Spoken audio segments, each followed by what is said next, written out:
Joining me now, Missouri Republican Senator Roy Blunt. He's a member of the Senate Intelligence Committee, also a member of leadership, so we will talk a little health care. Senator Blunt, welcome, sir. Good to be with you. So I want to talk about this timeline now. How important is it to the Intelligence Committee investigation in context with what we keep learning now? And I'm curious, did you know about the Donald Trump Jr. emails before it came out in public in the investigation?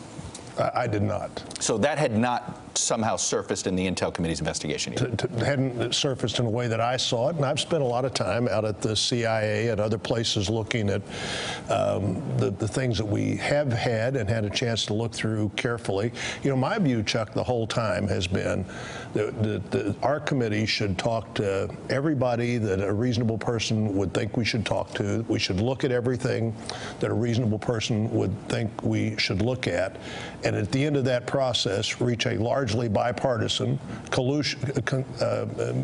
conclusion on what happened and how it happened and when it happened. And I think we've done a pretty good job of not rushing to conclusions too quickly. But, you know, all the people at that meeting, for instance, I think should be talked to. All of the everybody at that meeting, Manafort. How about the Russian lawyer? And probably the Russian lawyer. Let me ask you this. Does the scope of the investigation continue to expand, though? Does it now? There's always been some question, how deep do you go into researching financial ties between Russian investors and the Trump Organization? Considering that it includes Donald Trump Jr., who was not an official part of the campaign, does that mean the Intel Committee's investigation needs to expand its scope a little bit? I wouldn't think so. I would think that the Intel Committee, when we get this more pressing issue of Russian involvement in the elections and any involvement that others had with them, if that turned out to be the case, I think that's got to be the top priority. After that, I frankly think we have it's within our responsibility as the Intel Committee and the Senate to look at the leaks, to look at how secure our own national security structure is. That's probably where we expand to. In terms of expanding to things that are now under the responsibility of Mr. Mueller, I don't know that the Intel Committee ever goes there, but things that relate to Russia and the election and trying to prevent those things from happening again. That's clearly your scope. That's the lane you want to stay in. That is the lane I believe we were asked to be in and that we should be in. Considering that we have Donald Trump Jr. saying those words, typing those words, I love it, when it comes to those emails in there, when it comes to opposition research on Clinton. You've talked about what a reasonable person would consider should be involved. Do you understand if a reasonable person now sits there and says, well, how's that not evidence right there of collusion, or at least of openness to collude? Well, I think you've got to, you know, I'd like to know why he was at the meeting and what he expected to get from the meeting. That's why we need to talk to him. I do think that it's hard to measure this campaign by the standards of a seasoned, well-run political operation, where you'd clear these things with your lawyers, where you do all sorts of things. What you had in the Trump campaign was a candidate who had somehow figured out the exact communicating spot to be with the American people in 2016, and a campaign around him that I was never sure had the capacity to collude with the Republican National Committee, let alone anybody else. Somebody asked me yesterday, would you have gone to that meeting if you'd been him? And I said, you know, if I'd never been involved in politics and I was just coming to this the first time, I don't know if I'd have gone or not, but of course I wouldn't go to that meeting.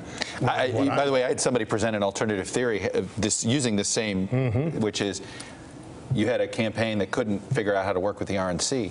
You had a campaign that nobody wanted to work with at that point in time, for what it's worth. I'm not sure internally the campaign ever communicated effectively with itself. But that made campaign operatives more open to looking for help in alternative ways because they weren't getting traditional help. Oh, I don't know about that. Is that an excuse? Because I know there's a growing sort of spin on this. That, well, Donald Trump Jr. didn't know what he was doing. Is that an excuse?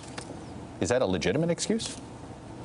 I think it could be a reason, but I think that's why we ought to talk to him. We ought to talk to him. We ought to talk to Mr. Kushner. We ought to talk to Mr. Manafort, who has less reason to be in that meeting for some reason of not knowing what he's doing than the other two might have had. Okay.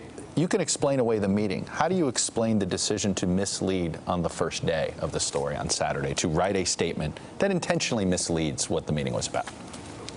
don't know how that decision was reached, and you know, that could have been. This is an issue that I've been pretty involved in over the years, Russian adoption. So I'd be sensitive to that as something that should be talked about, and definitely related to the Magnitsky Act that we passed when we passed the Russian trade agreement. But how they got there, I don't know. That's another reason these people need to come. They need to be asked questions and see what their answers are. Let me ask you this: do you need to talk to the president? Should he voluntarily speak to the Intel Committee? I don't know that that's somewhere we should go. You'd have to. Why is that? The chairman and the ranking member would probably have to evaluate that after everything else. That is way outside the normal traditions of congressional. You feel like that would be an unusual thing, but if you're trying to figure out, well, what was going on in there and what did he know, don't you want to talk to him? Not until you know what you're going to ask him. That would be the last person you'd want to talk to, I think, and it might be the last person you'd want to talk to, but it would be, even at that point, unusual. There may have been other instances. I think Gerald Ford was the last president to come before a congressional committee. Let me ask you this: where are you in the investigation? Give me a percentage, an estimate. At this point, do you think you're 50% done, 25%? Where are you? I think it's still, I believe, Chairman Burr and Vice Chairman Warner's goal to get done this year. But all of these things to come up, the new lane of traffic with Mueller, all of this has potential to make you slow down a little bit. We clearly need, with the Justice Department, a lot of sort of quick and absolutely truthful green light, red light sort of lanes. Okay, this is somewhere we're looking. We'd rather you'd stay out of here for a while. Has that not been made yet? Is there confusion there still of what Mueller's doing and what you guys can do? It's still not as clear as I'd like it to be, but I think everybody wants it to be clear, so it probably does get cleared up in the near future. As a former law enforcement officer in state, who makes that decision? Is that Rosenstein?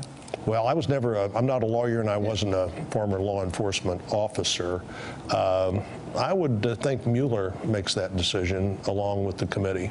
Okay. And who we talk to that he designates becomes a really important relationship in allowing us to move forward with the work we need to do. There's no doubt the Russians, right. I was the chief election official in our state for 8 years, and there is no doubt the Russians were involved in the election in ways they shouldn't have been, and have been involved in elections in ways they shouldn't have been for the last 15 years, just not as much here as in their neighbors. I think we look back and wonder why we weren't more concerned and sympathetic about what was happening in all those elections. Do you think this Russia stuff is hurting your ability to get health care done in the Senate, or is it not having an impact at all? Well, it has an impact on health care, but it certainly has diverted our ability to take advantage of the early days of the presidency, just like the Democrats slowing down the confirmation process. I mean, we've been spending weeks on non-controversial nominees with 3 people this week. I hear you. I have no doubt the Democrats are trying to do some stuff, but you don't have enough nominees. Oh, no. They have he could put, they're not flooding the zone here. No. They have plenty of nominees. They don't have, they're still behind. They are behind where they would normally be because they started behind and the cabinet got in place behind. But I think I saw these numbers yesterday, and there are about 200 nominees. 23% of them have been confirmed. 69% of the Obama nominees had been confirmed by this time. More nominees for sure, but 69%. 90% of the Obama nominees by voice vote.